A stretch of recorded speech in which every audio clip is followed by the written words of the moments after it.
expensive for that one. You're a liar.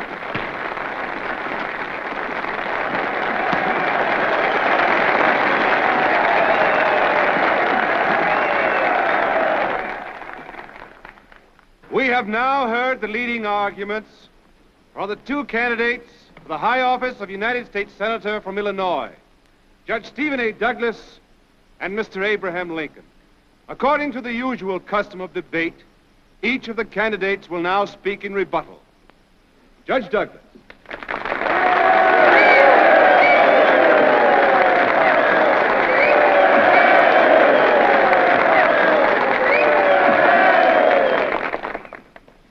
My fellow citizens, my good friend Mr. Lincoln has addressed you with his usual artless sincerity, his pure, homely charm, his perennial native humor. He has devoted a generously large portion of his address to most amiable remarks upon my fine qualities as a man, if not as a statesman, for which I express deepest gratitude. But at the same time, I most earnestly beg you not to be deceived by his seeming innocence, his carefully cultivated spirit of goodwill. For in each of his little homilies lurk concealed weapons. Like Brutus in Shakespeare's immortal tragedy, Mr. Lincoln is an honorable man. But also like Brutus, he is an adept at the art of inserting daggers between an opponent's ribs just when said opponent least expects it. Behold me, ladies and gentlemen. I am covered with scars. How dare they laugh? It's only a speech, Mother. Anytime you say it.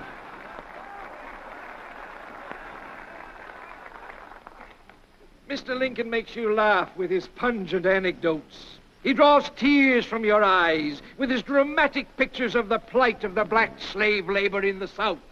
Always he guides you skillfully to the threshold of truth. But then, as you are about to cross it, he diverts your attention elsewhere. He never, by any mischance, makes reference to the condition of labor here in the North. Perhaps he's ignorant of the fact that tens of thousands of workers are now on strike. Hungry men marching through the streets in ragged order, promoting riots, because they're not paid enough to keep the flesh upon the bones of their babies. What kind of liberty is this? And what kind of equality? Right.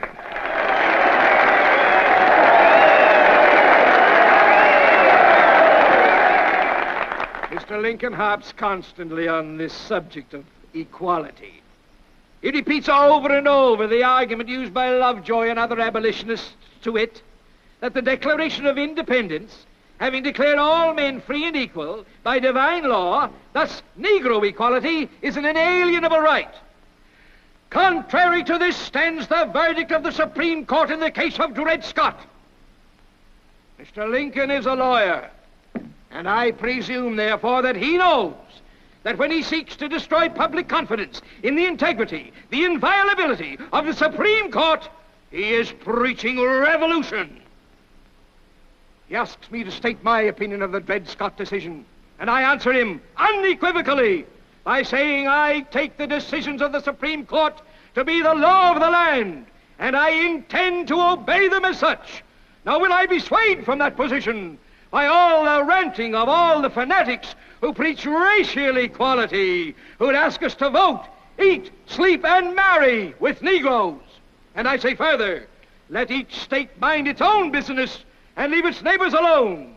If we'll stand on that principle, then Mr. Lincoln will find that this great republic can exist, forever divided into free and slave states, and we can go on, as we have done, increasing in wealth, in population, in power, until we shall become the admiration and the terror of the world.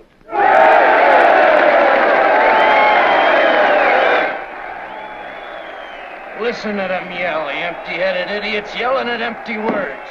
He doesn't know what he's talking about. He never did. You upset me, drink.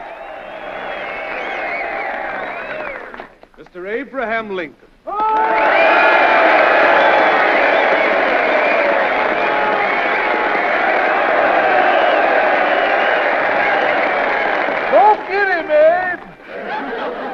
Judge Douglas has paid tribute to my skill with the dagger. I thank him for that, but I must admit that he can do more with that weapon than I can. He can keep 10 daggers flashing in the air at the same time. Fortunately, he's so good at it that none of the knives ever falls and hurts anyone.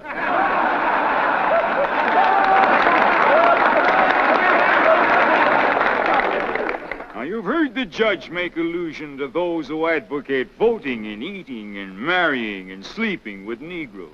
Whether he meant me specifically, I do not know. If he did, I can only say that just because I do not want a colored woman for a slave, I do not necessarily want her for a wife. I do not need to have her for either. I can just leave her alone. In some respects, she is certainly not my equal any more than I am the judge's equal in some respects. But in her natural right to eat the bread she earns with her own hands without asking leave of somebody else, she is my equal and the equal of all others. Now, you've heard the judge speak about our own labor condition. As an American, I cannot be proud that such conditions exist. But as an American, I can ask, would any of the striking workers in the North elect to change places with the slaves in the South? Will they not rather say the remedy is in our hands, and still as an American, I can say, thank God we live under a system by which men have the right to strike.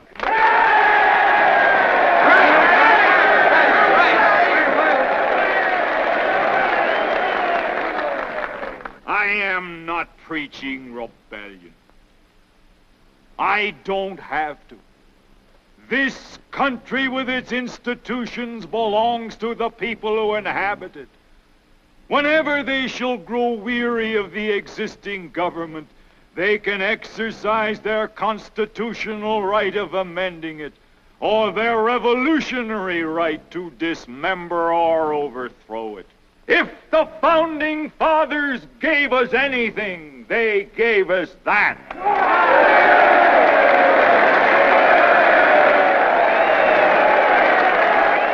The purpose of the Dred Scott decision is to make property and nothing but property of the Negro in all states of the Union. It is the old issue of human rights versus property rights. It is the eternal struggle between two principles. The one, the common right of humanity. The other, the divine right of kings. It is the same spirit which says, you toil and work and earn bread and I'll eat it.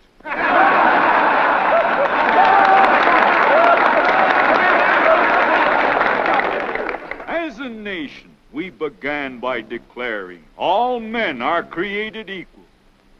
There was no mention of any exception to that rule in the Declaration of Independence. But we now practically read it, all men are created equal except Negroes. If we are to accept this doctrine of race or class discrimination, what is to stop us in future from decreeing all men are created equal except Negroes, foreigners, Catholics, Jews, or just poor people? That is the conclusion towards which the advocates of slavery are driving us. Let each state mind its own business, says Judge Douglas. Why stir up trouble? This is the complacent policy of indifference to evil. And that policy I cannot but hate. I hate it because of the monstrous injustice of slavery itself. I hate it because it deprives our republic of its just influence in the world, enables the enemies of free institutions everywhere to taunt us as hypocrites, causes the real friends of freedom to doubt our sincerity, and especially because it forces so many good men among ourselves into an open war with the very fundamentals of civil liberty, denying the good faith of the Declaration of Independence and insisting that there is no right principle of action but self-interest. In his final words tonight, the judge said that we can be the terror of the world, I don't think we want to be that. I think we would prefer to be the encouragement of the world. The proof that at last man is worthy to be free. But we shall provide no such encouragement unless we can establish our ability as a nation to live and grow. And we shall surely do neither if these states fail to remain united. There can be no distinction in the definition of liberty as between one section and another, one class and another, one race and another. A house divided against itself cannot stand. This government cannot endure permanently, half slave and half free.